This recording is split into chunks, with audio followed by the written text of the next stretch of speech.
y todo aquel que me ve a través de esta prestigiosa televisora, pues bienvenido a este tiempo de la palabra del Señor.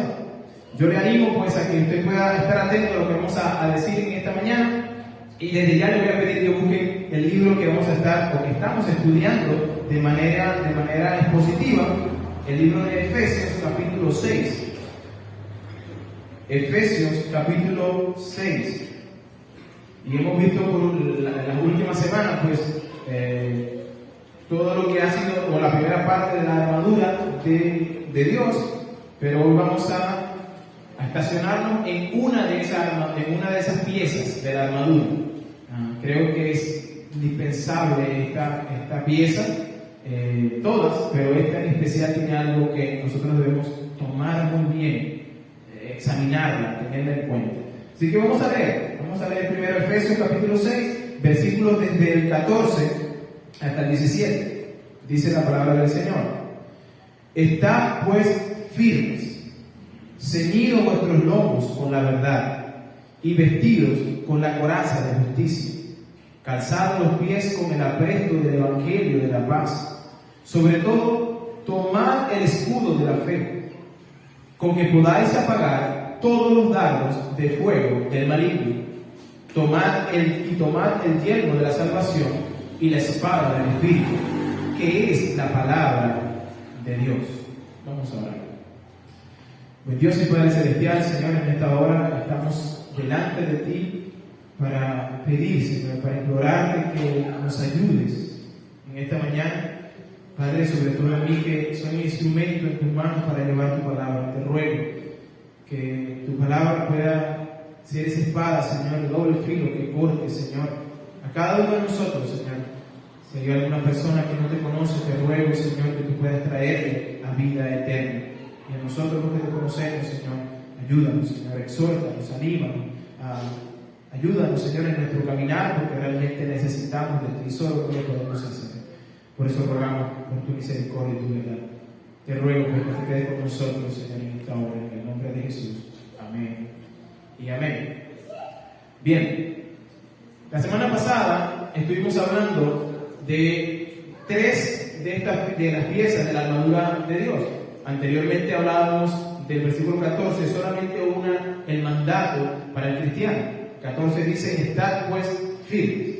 Y ahí nos estacionamos porque era necesario que nosotros entendiéramos que esa es una orden que nuestro capitán nos está dando. Firmes. ¿Ante qué? Ante las acechanzas del enemigo. Pero no solamente nos da esa firmeza de poder estar firme delante del Señor como con mis propias fuerzas, sino que vimos anteriormente que las fuerzas vienen del Señor. Versículo 10 dice: Por lo demás, hermanos míos, fortaleceos en el Señor y en el poder de su fuerza. Luego nos da la armadura, ¿verdad? Y tenemos la armadura, son 6 piezas que consta esta armadura. Y la semana pasada hablábamos de 3 de ellas. Una de ellas, la primera de estas piezas, está en el versículo 14. Dice: ceñidos vuestros lomos con la verdad. Y en ese sentido, esta pieza dijimos que era el cinto, ¿verdad? El cinturón que ceñía las vestiduras o la bata que llevaba el centurión. Necesitaba ceñirse de eso al cuerpo, porque eso le podía, tener la bata suelta le podía ocasionar que sufriera daño en la batalla. No lo iba a dejar desplazarse como tenía que ser. Entonces, la Biblia nos exhorta que debemos ponernos el cinto. Y ese cinto dice: es la verdad. Y nos habla de que nosotros debemos ser veraces, no solamente de la verdad, que conozcamos la verdad de Dios, pero que nosotros hablemos verdad. Que nosotros seamos personas que cuando nos comuniquemos con otras personas, que nuestro sí sea sí, que nuestro no sea no. Que cuando digamos una promesa a alguien, pues cumplamos esa promesa. Inclusive hablamos de cosas tan pequeñas como, por ejemplo, yo prometerle a mi hijo algo y luego no hacerlo. Bueno, ¿sabe qué? Cuando usted hace eso, usted está mintiendo, no es veraz. Entonces, el cinto nos manda a ser veraz. Pero también vimos en la otra parte de la armadura la coraza de justicia, que era la parte que cubre el torso del cuerpo, en este caso cubre las partes sensibles, ¿verdad? Los órganos vitales del que iba a pelear. De tal manera que soldado debía tener puesta esa coraza allí, porque el enemigo con la espada podía venir e infringir pues algún daño, pero teniendo la coraza pues evitaba que esos órganos vitales fueran dañados y que murieran en batalla. De tal manera que es necesario que nosotros nos pongamos esa parte de la coraza de justicia. ¿De qué hablaba la coraza de justicia? Hablaba específicamente de lo que usted y yo debemos procurar en hacer, buscar la santidad. Hablaba de esa santificación que nosotros como hijos de Dios debemos buscar constantemente. ¿Okay? Esa santidad nos protege los órganos vitales de caer en cualquier acechanza del enemigo. Hablamos de la integridad que debíamos tener nosotros. ¿Okay? Pero también hablábamos del calzado, que era pues la protección de los pies. Cuán importante era para un soldado estar bien calzado. Un soldado con una ampolla en el pie no podía hacer nada, no podía defenderse, no podía pelear porque estaba cojeando. Un soldado que estaba enfermo de los pies era ciertamente un soldado muerto. Entonces aquí nos exhorta el Señor a ponernos ese calzado que nos mantiene firme en cualquier terreno. El soldado corría por el charco, por las piedras y él tenía que estar firme.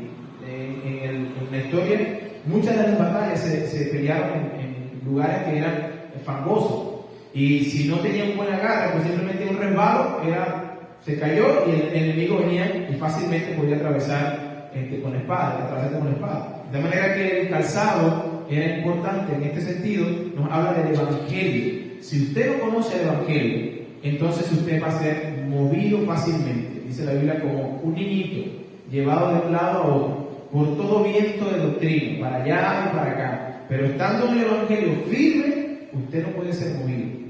Vendrán tempestades, sí, pero el Evangelio asegura, o el calzado del Evangelio asegura, que usted permanecerá firme ante cualquier terreno. Pero eso a grosso modo. Y estas tres primeras piezas nos hablan de piezas que el soldado debía tener siempre en batalla. O sea, eso siempre estaba en su cuerpo, ¿okay? La coraza siempre estaba, el calzado siempre estaba, el cinto siempre lo tenía que tener presente. Sin embargo, las otras tres piezas que continúan eran piezas que tú podías poner cuando no había un tiempo de batalla como tal. Tú lo podías poner a un lado, descansar de la espada, descansar del escudo, inclusive sacarte el casco para agarrar un poco de aire. Así que son piezas que tú podías por un momento descansar de ellas y quitártelas por un momento, hasta que la batalla pues se diera horas de batalla y luego tenías que ponerte todas las piezas. Pero lo que era coraza, lo que era el cinto y los zapatos siempre debían estar. Entonces, en base a esto, yo quisiera simplemente llamar su atención al versículo 16. Solamente vamos a ver hoy esa pieza de armadura que es el escudo de la fe. Dice el versículo 16: sobre todo, tomad el escudo de la fe, con el que podáis apagar todos los dardos de fuego del maligno. Ahora, déjenme introducir primero lo que significa, lo que es el escudo como tal, y luego entramos en la aplicación. El soldado romano utilizaba dos escudos. Un escudo de esto era un escudo pequeño que medía aproximadamente unos 60 centímetros de diámetro. Lo usaba para contener golpes de espada cuando estaban en la lucha cuerpo a cuerpo. Era un escudo fácil de manejar y se podía llevar de un lado a otro. Y el otro escudo que contaba este soldado era un escudo mucho más grande, que medía aproximadamente unos 80 centímetros de ancho y 1,20 metros de alto. Este estaba diseñado para proteger todo el cuerpo, de manera que cuando el soldado se posaba detrás del escudo, todo el cuerpo podía ser cubierto por este escudo. Estaba hecha de una madera sólida y se cubría a veces de metal, pero con mucha más frecuencia de cuero, y ese cuero pues era sumergido en agua, de tal manera que ese escudo siempre le llevaba de esa manera y lo amarraban a sus manos. El soldado que portaba este escudo normalmente estaba al frente de la batalla. Este escudo, el escudo largo, era el que estaba realmente en todo el frente de batalla, donde se iba a comenzar, donde iba a recibir el mayor golpe, pues que eran estos soldados que tenían este tipo de escudo. Ellos protegían no solamente su cuerpo, sino que protegían a todos los que venían detrás de ellos, porque ellos se paraban como una pared, y luego los que venían detrás podían esconderse detrás de estos escudos y lanzar flechas al equipo o al enemigo, al contrincante en este caso.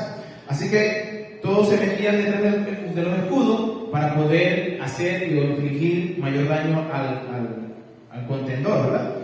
Ahora, viendo esto, imagínense ese escudo de un buen tamaño y a ese soldado con ese escudo, porque de lo que vamos a hablar ahora es de ese escudo con respecto a la fe. Y ese escudo se nos manda a tomar. Usted como cristiano debe tener este escudo. Ahora, ¿a qué tipo de fe se refiere Pablo cuando habla del escudo? Quizás usted dirá, bueno, ¿cuánta fe hay? ¿Hay muchos tipos de fe? Bueno, sí, realmente hay muchos tipos de fe.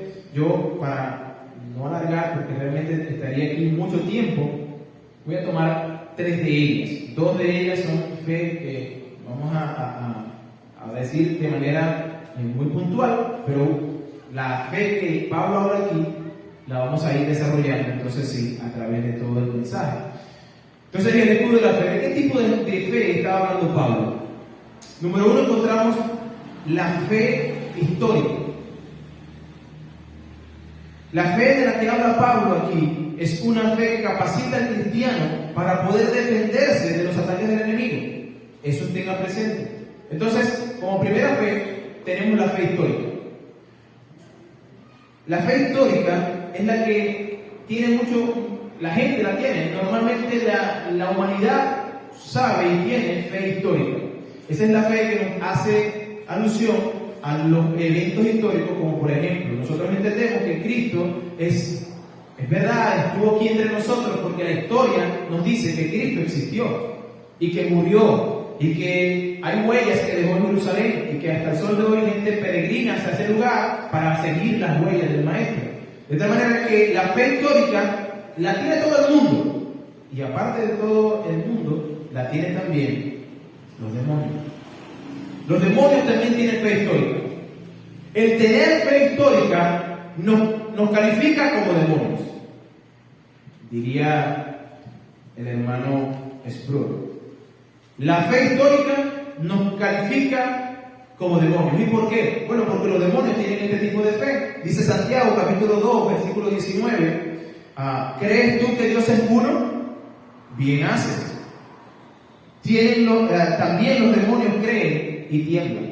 En otras palabras, eso no quiere decir que tú, como crees que hay un Cristo históricamente hablando, ya tú ciertamente tienes a Dios agarrado por la barba, como dicen por allí. No, la fe histórica no sirve. Sirve solamente para tener en nuestra mente que sí existió, que sí es verdad, pero hasta allí. Pero frente al maligno, no nos sirve. Una fe histórica es la fe que tienen los demonios, de tal manera que esa fe es tan débil que el mismo demonio, si yo tengo esa fe, me puede utilizar ese tipo de fe para confundirme. ¿Okay? Hasta el sol de hoy, la historia se divide en dos: antes de Cristo, después de Cristo. Sin embargo, estos mismos historiadores que dividen la historia en Cristo y después de Cristo, no conocen de él. Saben que existió y que fue el centro de la historia, sin embargo, no lo reconocen como Dios. De tal manera que esa fe no me sirve para un ataque del enemigo. ¿Por qué? Porque esa fe puede ser usada en mi contra. Luego tenemos la fe temporal. La fe temporal es este tipo de fe que más bien apaga o incendia más ese dardo de fuego que el enemigo puede lanzar sobre mí. Es como un escudo, esa fe temporal es como un escudo de paja que al momento se ve fuerte, te puede tomarla y decir, está fuerte este escudo, está vigorosa, va y viene, tiene emoción por las cosas del Señor, pero llegan las aflicciones, llegan los problemas y se desaparecen. Mateo nos habla de este tipo de fe. Mateo capítulo 13, versículo 21 dice que cuando Cristo está hablando de la parábola del sembrador, dice que ahí cayó una semilla en alguna tierra. Ahí cayó, entre espinos más bien dice. Y dice que la matica creció. Es decir, hay un tipo de fe ahí. La fe temporal.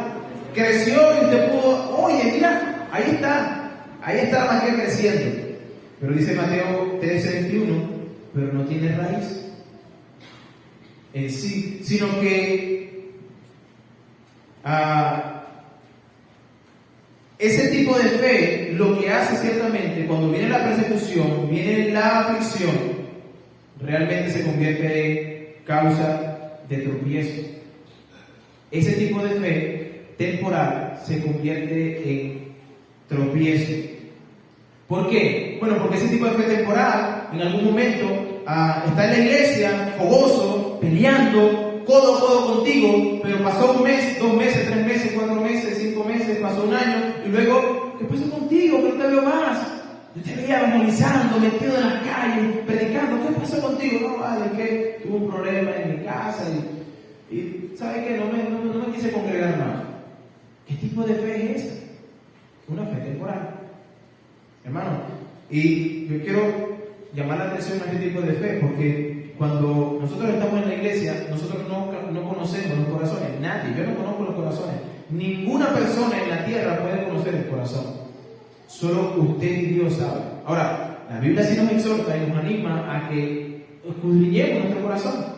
Y parte de lo que la Biblia dice es que el corazón es perverso. El corazón es perverso. Más que todas las cosas. Y luego añade, ¿quién lo conocerá? Bueno, Dios lo conoce. Dios lo conoce. Y Dios nos pone en su palabra cuán terrible es nuestro corazón. Bueno, en este caso, ese corazón que agarra o abraza una fe temporal, en un momento lo vemos aquí, en otro momento ciertamente no lo vemos. ¿Por qué se convierte en tropiezo? Bueno, porque quizás un hermanito en la fe que está creciendo en una buena tierra, una semilla fue plantada en buena tierra y tiene esa fe que es verdadera. Luego mira al hermano que, bueno, pero aquí tiene el hermano que se paraba al frente a enseñar. Y mira cómo está ahora siendo causa de vergüenza de los demás. Y luego entonces empieza este hermanito a tropezar y dice, bueno, pero si él lo hace, yo no lo puedo hacer. Ese es el tipo de fe que se introduce en la iglesia. Y en el momento todo está muy bien dentro de la iglesia. Pero en algún momento Satanás hace ocasión dentro de la iglesia y se levanta un hermanito y se levanta otro y empieza a haber un problema dentro de la iglesia. Y luego ese hermanito con una fe temporal dice, ay, no, yo no voy aquí, me voy a otra iglesia. No, pero hermano, ¿cómo es la doctrina? No, está fuerte. Pero no me gusta que el pastor todo el tiempo voy a predicar se ponga sano. Fe temporal no es una fe verdadera. De tal manera que esa fe frente a un dardo simplemente lo que hace es agarrar fuego. Agarrar fuego. Entonces, Pablo nos exhorta, bueno, tome el escudo de la fe. ¿Cuál fe, Pablo? Bueno, la clase de fe a la que el apóstol Pablo se hace referencia es a la fe justificadora.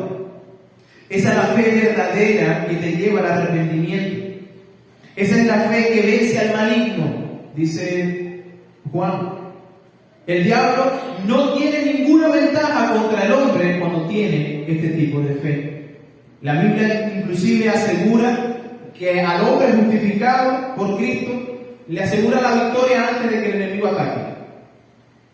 Es esa fe que antes de que la batalla termine, tú sabes que eres victorioso. Primera de Juan 2:13 dice, porque habéis vencido al maligno. Y Juan lo está diciendo en el contexto de dar consejos. Y él dice primero, os escribo a vosotros padres, porque conocéis al que desde el principio, dice, os escribo a vosotros, padres, porque conocéis al que desde el principio, se me fue el pasaje, creo que vamos a buscarlo aquí. Primera de Juan, capítulo 2, versículo 13. Me comí un pedazo del pasaje. Primera de Juan. Ok, capítulo 2, versículo 13. Dice, os escribo a vosotros, padres, porque conocéis al que desde el principio, porque lo conocéis desde el principio. Os escribo a vosotros, jóvenes, porque habéis vencido al maligno. Os escribo a vosotros, hijitos, porque habéis conocido al Padre. En el contexto que está diciendo el apóstol Juan es que habían conocido al Señor. Esa fe que conoce a Cristo es una fe que vence al mundo. Y usted dirá, bueno, ¿y cómo conozco? ¿Cómo sé que conozco a Cristo? Bueno, la Biblia nos exhorta a que nosotros debemos venir en arrepentimiento y fe. Arrepentimiento y fe. Primera de Juan, capítulo 5, versículo 4, dice, porque todo lo que es nacido de Dios vence el mundo. Y esta es la victoria que ha vencido el mundo. ¿Cuál es la victoria que ha vencido el mundo? Termina diciendo nuestra fe. A la fe a la que se refiere Pablo en la armadura es una fe que justifica. ¿Cuál es su naturaleza? Bueno, la naturaleza es más simple que simplemente una afirmación de una verdad. Es decir, usted puede decir, yo sé que Cristo vivió, murió y que fue santo y que Él dio vida eterna o da vida eterna a todo aquel que cree, pero no hay acción. ¿Sabe qué? Esa es una fe muerta. Esa no es una fe que justifica. Esa es una fe temporal o más bien histórica.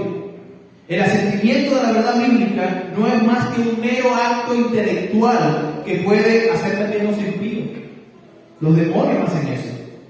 Es decir, que una persona cualquiera puede decir, cuando usted lee la palabra, mira, Cristo, la Biblia dice que tú eres un pecador y que necesitas de Cristo, que tú eres esclavo del pecado y que necesitas a Cristo para ser libre de la esclavitud. Y esa persona va a decir, sí, es verdad, porque yo estoy haciendo cosas que no están bien.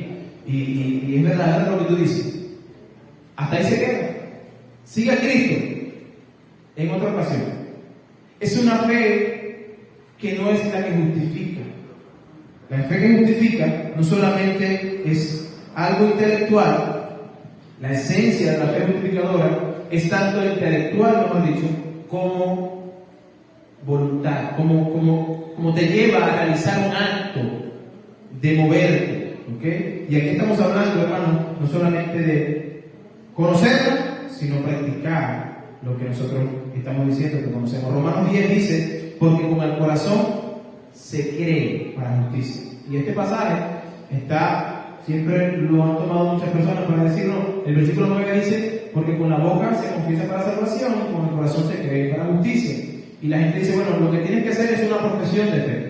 Simplemente tienes que hablar en tu boca y decir ciertas cosas y luego creer en tu corazón. Bueno, yo les digo, hermano, que es mucho más que eso.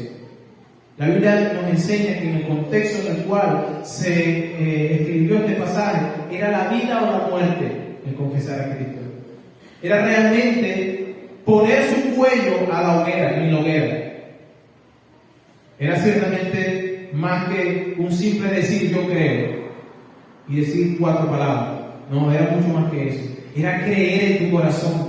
Y ese creer te iba a llevar a morir en el tiempo que se escribió. En ese tiempo, el emperador que gobernaba ahí en Roma estaba pidiendo que sea adorado.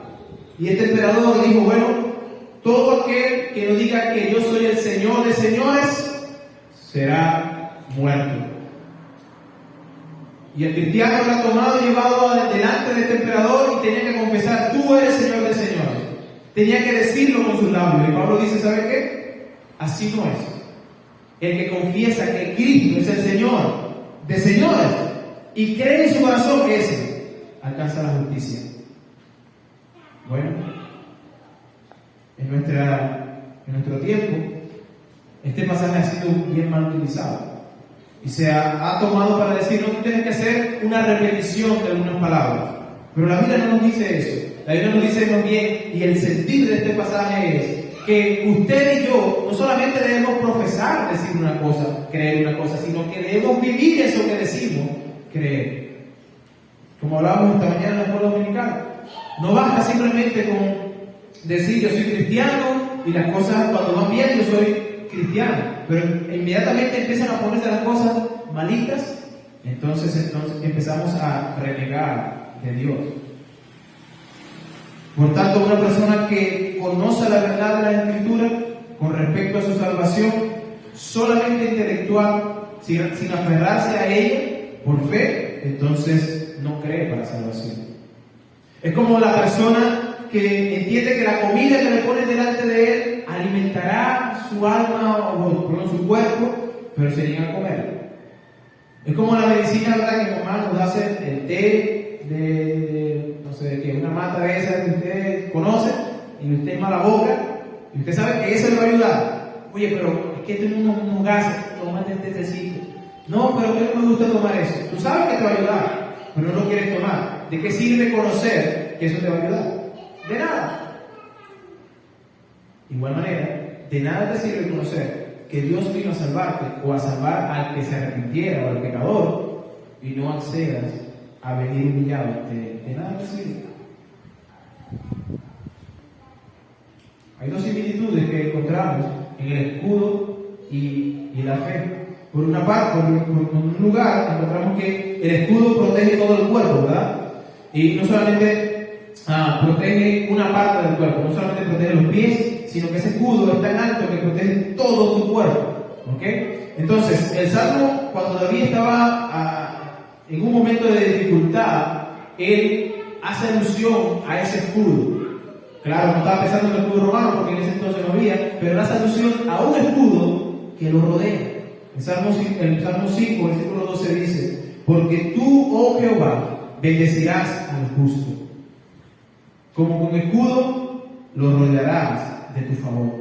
Él estaba pensando en un escudo que podía darle la vuelta, que por ningún lugar se pudiera meter, pues, una flecha, un dardo, sino que ese escudo iba a rodearlo por completo. De tal manera que el escudo que estamos hablando aquí es un escudo que te rodea por completo, que no te deja un lugar o una abertura para que Satanás pueda tomar ocasión de eso. Esto es lo que hace la fe en la vida del cristiano. Le defiende no solamente un flanco, sino todos los flancos a la vez. Al mismo tiempo le hace perseverar en eso que él está haciendo.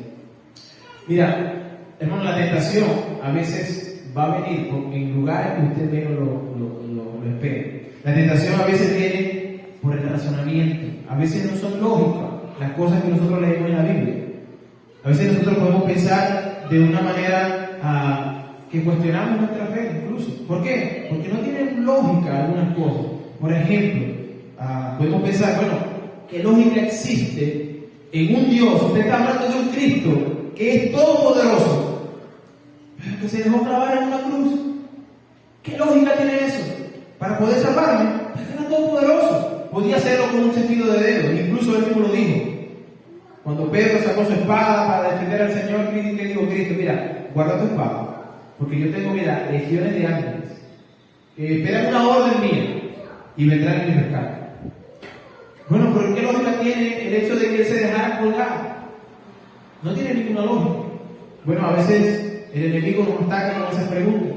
No tiene ninguna lógica el hecho de que nosotros pensemos, bueno, si Dios conoce todas las cosas antes de que acontezcan, ¿por qué permitió que el ser humano pecara? ¿Por qué lo hizo? Eso no tiene lógica. Bueno, a veces el razonamiento nos lleva a pecar, a dudar. De eso hablamos la semana pasada. Si hay un objeto que busca, el objetivo, mejor dicho, que tiene Satanás, hay un objetivo específico que tiene Satanás con cada uno de sus hijos. ¿Cuál es? Buscar tumbar la confianza del cristiano en Dios. Él busca realmente quitarle la confianza que tú tienes en el Señor. Y cuando vienen estos momentos de razonamiento que no parecen lógicos, entonces es necesario nosotros levantar el escudo de la fe. A veces estos razonamientos lo que hacen es, bueno, pero hacen más bien bajar el escudo de la fe. El escudo es esa herramienta que se pone delante de Satanás y a favor del cristiano. Así que, si usted está débil, hermano, en la fe, ¿sabe qué? El enemigo va a querer atacarlo. Pero si usted tiene una fe que lo cubre todo, no importa tanto, ¿ok? No es que no importa, pero no importa tanto si usted quizás no tiene un zapato, no se puso el zapato, se quedó con un zapato, porque tiene el escudo. Y vamos a hablar ciertamente que el escudo es una armadura que está sobre todo, que aunque es externa de tu cuerpo, cubre todo, es una armadura en sí misma. Eso es lo que Pablo está tratando de decirnos, decir, sobre todo, tomar el escudo de la fe. Entonces, el Satanás a veces viene con un razonamiento que a nosotros nos parece ilógico. Pensemos por un momento. Romanos capítulo 4 nos habla de la historia de Abraham. Abraham estuvo en un momento de su vida esperando la promesa de Dios. Espera. Y el Señor, 70 años, 75 años, 80 años, 90 años. Luego la esposa estéril, y no solamente estéril, sino que dejó su costumbre ya, el periodo no le llegaba, ya listo, ya se acabó, se cerró la fábrica. Pero Dios le había prometido a él, te voy a dar una herencia, un heredero. Y ese heredero pues por él vendrá la promesa de Cristo. Pero Abraham, ahí estaba, cuando el Señor estoy cumpliendo 100 años. Él no cuestionó la fe de Dios. Cuando leemos Romanos capítulo 4, versículo 19, dice que, y no se debilitó en la fe al considerar su cuerpo. Abraham no se debilitó en su fe al considerar su cuerpo. Él se vio viejo, ya sin fuerzas, y él no dijo, bueno, ya, listo, no voy a tener hijos. No. Él no se debilitó en su fe. Ya él estaba como muerto, dice la Biblia, siendo casi de 100 años. Él no vio la esterilidad de Sara como algo que, bueno, ya se acabó esto. No, la fe va por encima de eso. Abraham se paró frente a esa tentación y dijo, yo creo en Dios, en lo que Dios me ha dicho. Hermano, el creyente, cuando es tentado de esa manera, de una manera quizás razonable o lógica para nuestra lógica, el creyente se para al frente de esa duda y le dice a esa duda, ¿sabe qué? La palabra de Dios dice esto. Y aunque yo no lo entienda, yo voy a confiar, no en mi razonamiento, sino en lo que dice la palabra del Señor. Eso dice la fe. Eso es la fe justificadora. Una fe que se antepone a cualquier cosa que sea lógica. A veces la tentación nos asalta a la conciencia con temor. ¿Cuántos no hemos tenido temor? Quizás a alguna cosa, ¿verdad? Accidentes, me voy a morir, el coronavirus está ahorita reinando y la gente tiene mucho temor. Y está bien el hecho de que nosotros nos cuidemos, pero que tengamos un temor que nos paralice, de manera que nosotros no hagamos más nada, sino que estemos paralizados por temor al coronavirus. Nosotros debemos ser responsables y ciertamente cuidarnos, guardarnos de no contagiarnos, pero al mismo tiempo no quedar paralizados. Cuando el temor viene a nosotros, la fe, lo que hace esa fe justificadora es que recibe el golpe. Y yo pues simplemente quedo ileso. El salmista decía cuando estaba en un momento bien atribulado, en el Salmo 27, versículo 13, él dice, hubiera yo desmayado si no creyera que veré la bondad de Jehová en la tierra de los vivientes. Él estaba convencido, si yo no tuviera esa fe, yo hubiese muerto. Yo hubiese desmayado, pero tengo una fe que me justifica. El escudo nos protege no solamente el cuerpo como tal, nuestros órganos, pero protege incluso nuestra armadura. Como dije hace un momento, la fe o este escudo de la fe es una armadura sobre la armadura. Lo que la fe busca con esto es hacernos pararnos firmes frente a las acechanzas del enemigo. ¿Saben que algo interesante que cuando estaba estudiando, yo recordaba algunos pasajes en la Escritura donde el Señor llama la atención a la fe. Y como Dios o como Cristo dice que cuando Él venga, Él no dice, hallaré arrepentimiento, hallaré amor en la tierra, hallaré, no sé, habilidades. No, Él dice, cuando yo venga, hallaré fe en la tierra. Él llama a la fe. De tal manera que hay algo que Dios está buscando en nosotros, y es que nosotros tengamos una fe que se pare frente a la adversidad. La fe es la corona suprema. Si hay algo que nosotros podemos ver en Hebreos capítulo 11, es fe, fe, fe, por la fe, por la fe, por la fe, por la fe. La fe es la que gana la batalla. La fe, cuando hay una guerra, y pueden estar peleando todo un montón de soldados, pero el premio se lo lleva el general. El capitán mayor de la cuestión, que no peleó quizás, o que no estaba allí, ¿verdad?, se lo lleva el general. Dice, bueno, vamos a condecorar al general por la labor que hizo. Pero quien pelearon fueron los demás, ¿verdad? Quien peleó fue el soldadito. Bueno, la fe sería nuestro capitán. Aunque nosotros estamos peleando y tenemos otros dones que están ahí peleando para poder mantenernos firmes, la fe es nuestro capitán. Ella es la que recibe el premio mayor. Dice Romanos 5:1 que somos justificados por la fe. Por la fe, dice, justificados pues por la fe, tenemos paz para con Dios por medio de nuestro Señor Jesucristo. Romanos 1:17 dice que el justo por su fe vivirá. ¿Por qué vivimos?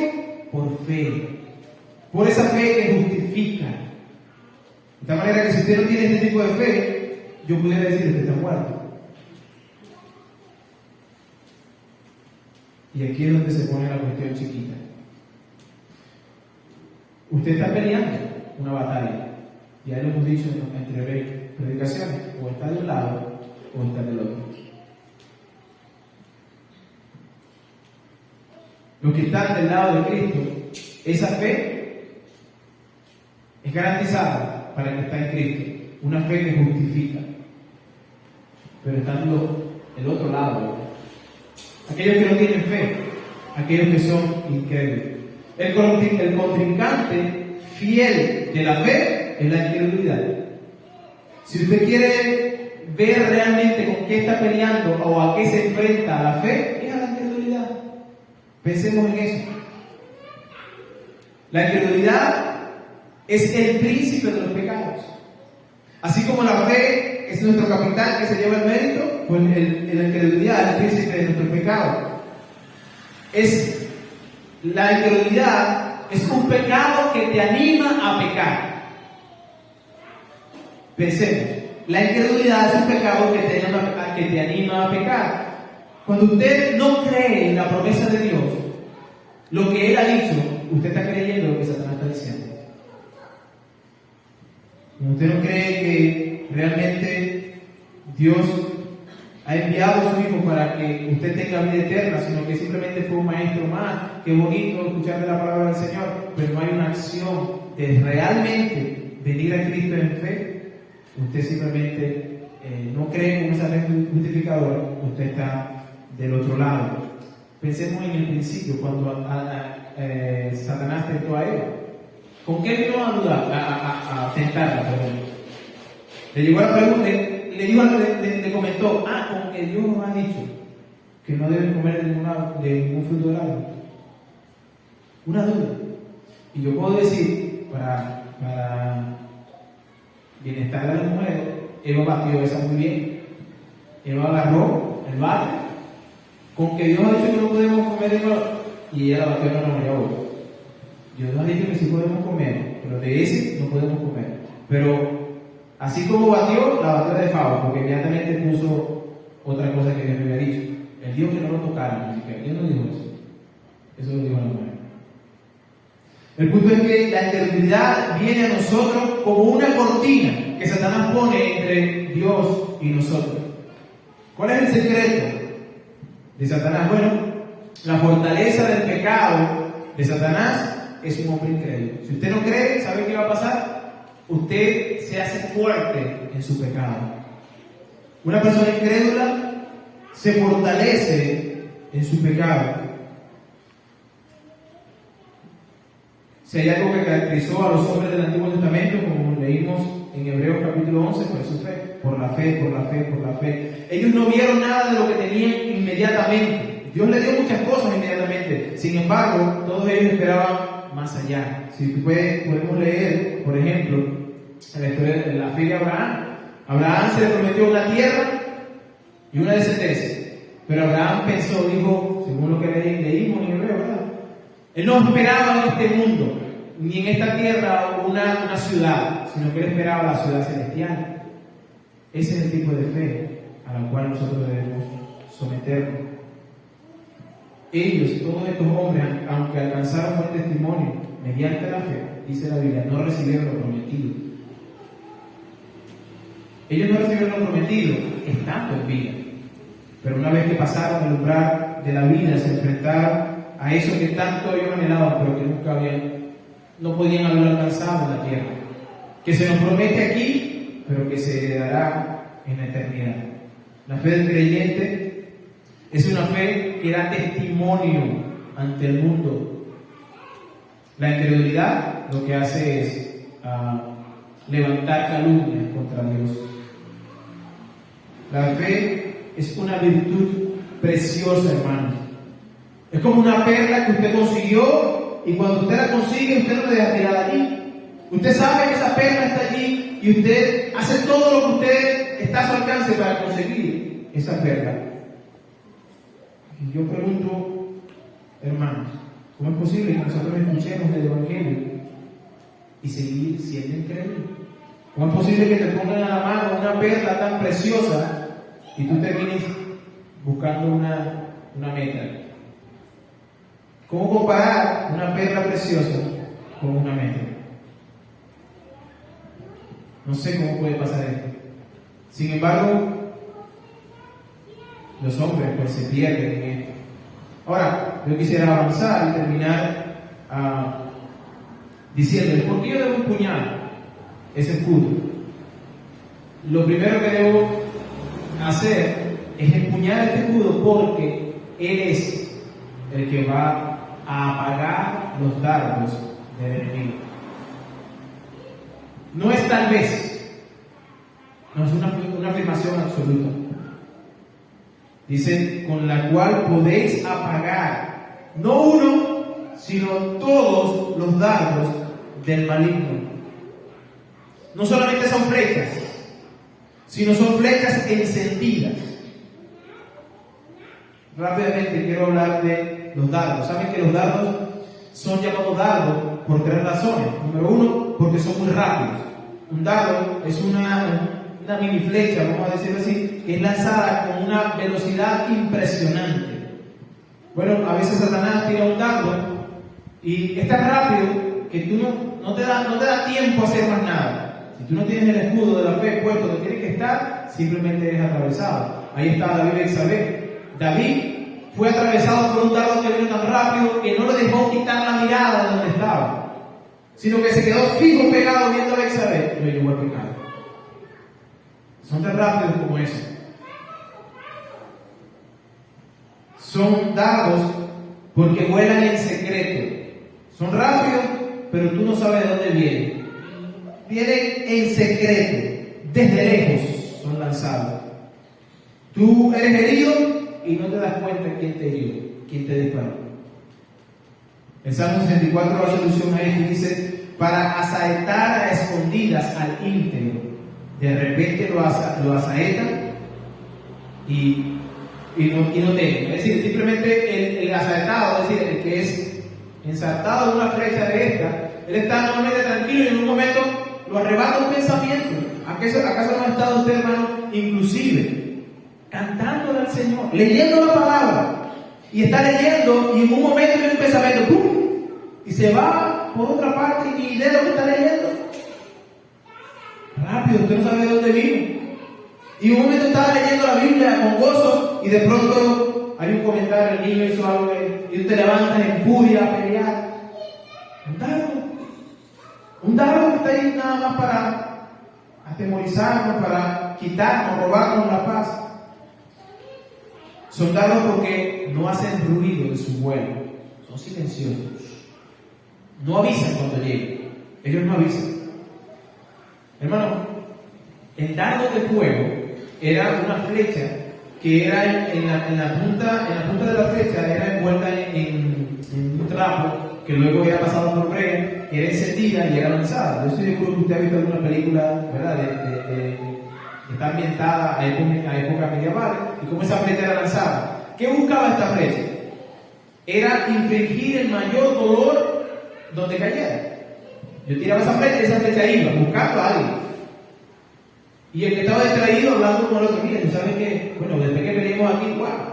Listo. Cayó la flecha donde se descuidó por un momento y lo arrebató. Pero fíjense que no solamente cae la flecha en el cuerpo, pero cuando caía en el escudo, esa flecha disparaba o salían pedazos encendidos. Que si caía en un pedazo de la tela de su manto, eso se encendía por ahí. De tal manera que ese dardo buscaba hacer el más daño posible. Algunas de estas flechas de fuego también eran traducidas como veneno. En el tiempo medieval también se agarraban las puntas de la flecha y se untaban con veneno, de manera que si una flecha medio rozaba cualquier parte de tu cuerpo, ese veneno iba comiendo poco a poco y al cabo de días o horas podías morir, dependiendo de dónde te tocaba esa flecha. Bueno, hay veces que Satanás nos tienta de esa manera y tenemos raíces de amargura en nuestro corazón y tenemos algo contra alguien y en vez de ir y arreglar el problema, ciertamente lo dejo pasar y no hago caso a lo que la palabra del Señor nos dice, que no debemos dejar que el sol se ponga sobre nuestro enojo y lo dejamos pasar y luego se convierte en tremendo problema y termina pues matrimonios divorciados, hijos que ya no quiero nada contigo, papá, mamá. ¿Por qué? Porque vino algo que se metió, una flecha envenenada, tocó y fue envenenando poco a poco el cuerpo. Ahora, lo peor de todo esto, hermano, es que estos dardos, cuando son lanzados, ellos no caen en un lugar como en un cubo de agua o en un montón de nieve, no, ellos caen en un lugar que es intensamente inflamable.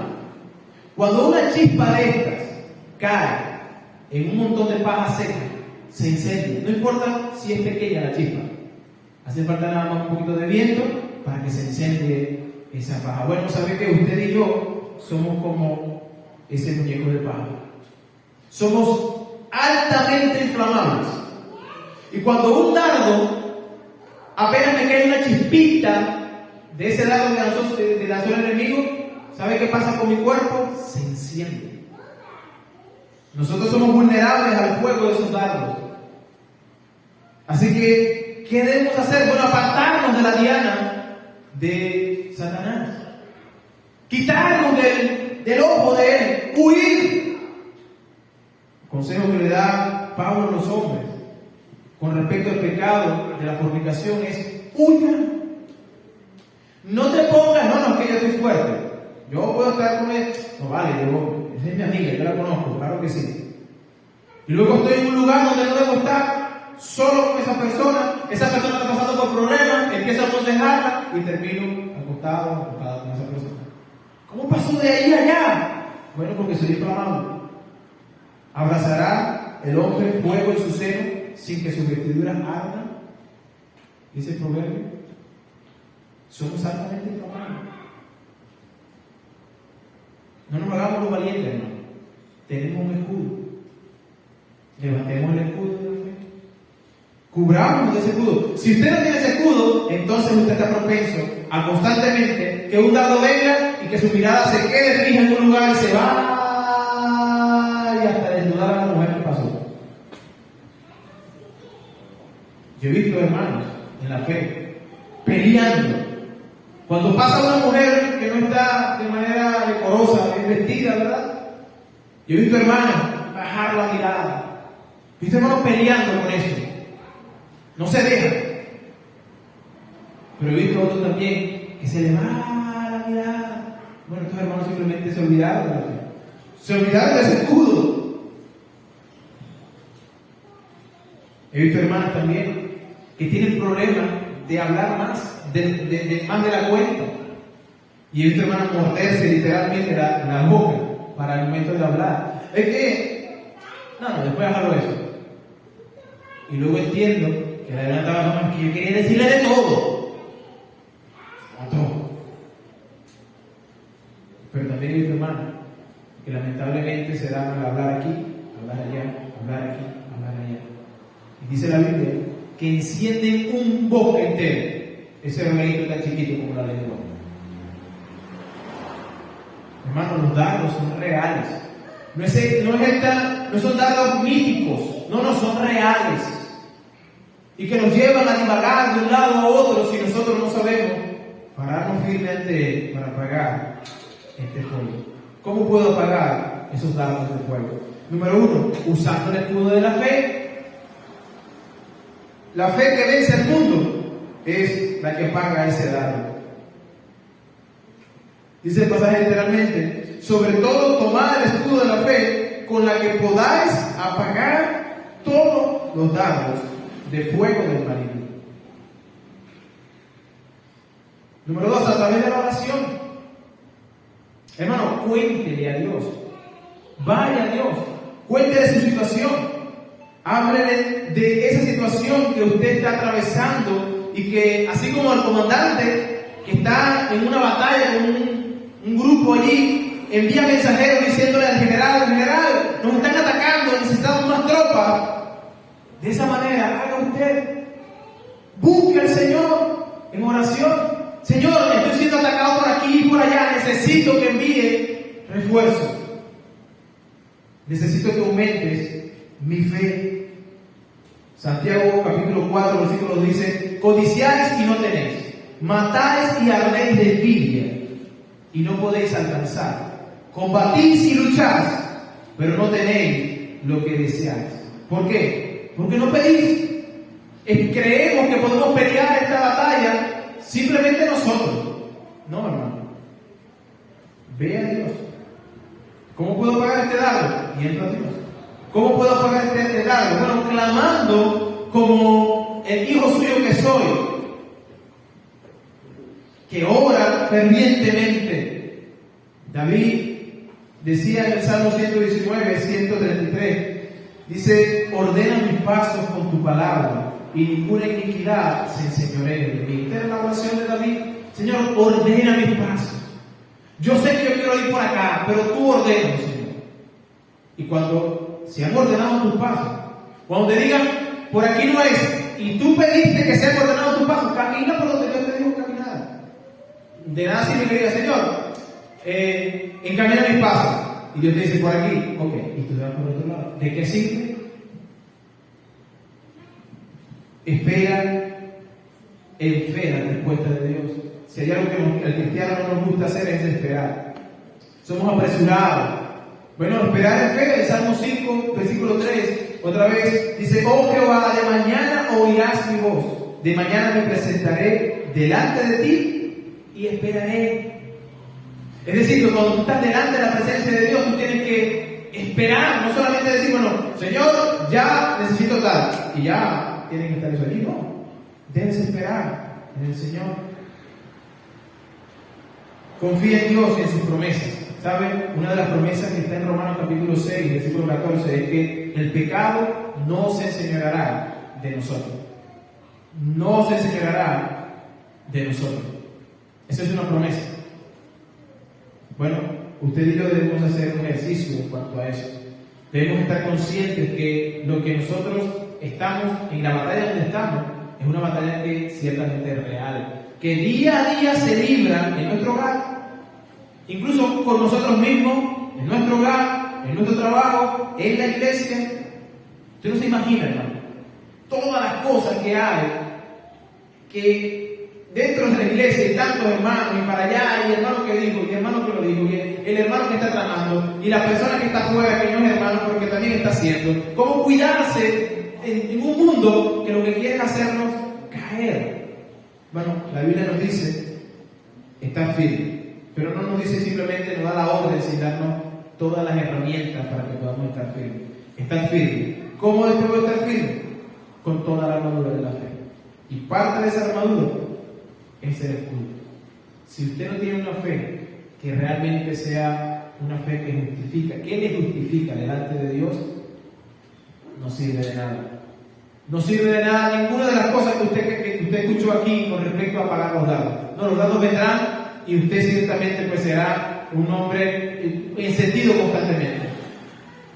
¿Por qué? Porque necesita una fe que justifica, que le justifica delante de Dios. Y esa fe solamente se halla en Cristo Jesús. De tal manera que si usted no tiene a Cristo como su Señor y Salvador, entonces usted debe hacer algo. Usted debe, si escuchó hoy la voz de Dios en cuanto a lo que usted necesita y lo que usted es, entonces no dude en venir a Cristo con arrepentimiento y fe. Porque solo así usted podrá decir: ahora pertenezco al bando correcto de la batalla. No solamente pertenezco al bando correcto, sino al bando que ya venció. Y aunque yo esté peleando ahora mismo, lo que peleo ahora en la carne, lo vivo en la fe del Hijo de Dios. Vamos a orar. Buen Dios y Padre Celestial, Señor, en esta hora te alabo por todas las cosas que tú haces, Señor. Gracias por tu misericordia, por tu verdad, por tu amor. Gracias porque entendemos que ese escudo de la fe está allí, Señor, para protección nuestra, Dios. Te ruego que cada uno de nuestros hermanos pueda cuidar, Señor, de esa fe que le justifica. Señor, que cada día pueda pensar en todo lo que Cristo hizo por él, por ella, para que cuando el dardo venga, Señor, ese dardo sea apagado por ese escudo de la fe. Gracias por proveernos de ese material que nos limpia, nos libra y nos cuida, Señor, de las acechanzas del enemigo. Ayúdanos, Señor, a ser prontos para oír tu palabra y hacer. Te lo rogamos, Señor, en el nombre poderoso de Cristo Jesús. Si alguna persona no te conoce, Señor, y que tú hayas hablado a su corazón, te ruego en el nombre de Cristo que esta persona, Señor, pueda venir en arrepentimiento y fe ante tu presencia, y que entonces tú, Señor, le salves eternamente y para siempre. Que nosotros acá podamos ver los frutos dignos de arrepentimiento, y cuando estemos en gloria ante tu presencia, pues nos regocijemos, porque uno más fue arrancado de la carne del pecado y llevado a los pies de Cristo. Gracias, Señor, en el nombre de Cristo Jesús.